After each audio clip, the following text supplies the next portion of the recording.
டெல்லி செல்ல முயன்ற தங்களை நாக்பூரில் தடுத்து நிறுத்தி மகாராஷ்டிர காவல்துறையினர் பயங்கரவாதிகளைப் போல நடத்தியதாக தமிழக விவசாயிகள் வேதனை தெரிவித்துள்ளனர். காவிரி நீர் மேகதாட்டு அணை விவகாரங்கள் தொடர்பாக மத்திய நீர்வளத்துறை அமைச்சகத்தை முற்றுகையிடும் நோக்கில் காவிரி டெல்டா பாசறை இளைஞர் அணி கூட்டமைப்பைச் சேர்ந்த விவசாயிகள் ரயிலில் டெல்லி சென்றனர். அவர்களை மகாராஷ்டிர மாநிலம் நாக்பூர் ரயில் நிலையத்தில் அம்மாநில காவல்துறையினர் தடுத்து நிறுத்தினர். தங்களது வாழ்வாதாரத்துக்காக போராடச் சென்ற தமிழக விவசாயிகளுக்கு நாக்பூரில் நிகழ்ந்த அவலம் குறித்து புதிய தலைமுறையில் செய்தி வெளியாகியது.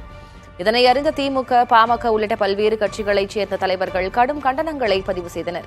இதனையடுத்து தற்போது சென்னை திரும்பிய தமிழக விவசாயிகள் நாக்பூர் போலீசார் எங்களை இரவு முழுவதும் தூங்க முடியாத வகையில் கடும் கட்டுப்பாடுகளோடு நடத்தியதாக குற்றம் சாட்டினர்.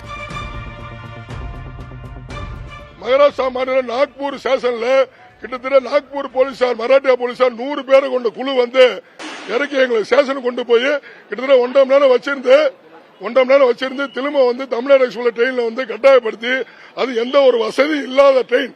நாங்க என்ன சார், தமிழ்நாடு விவசாயிகள் வந்து போராடத்தான் டெல்லிக்கு போனோம், நாங்க என்ன பாகிஸ்தான் தீவிரவாதிகளா?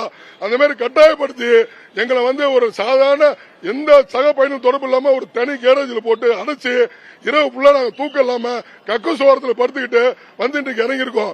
இல்ல நாங்க பாகிஸ்தான் தீவிரவாதிகளா? நாக்பூர்ல இருந்து தற்போது தமிழ்நாடு வரை எங்களுக்கு அவ்வளவு ப்ரொடெக்ஷன். இது வந்து உண்மையாவே விவசாயிகளை வந்து ஒரு ஒடுக்குமுறை நிகழ்ச்சியாக மத்திய அரசு நடந்து கொண்டிருக்கு.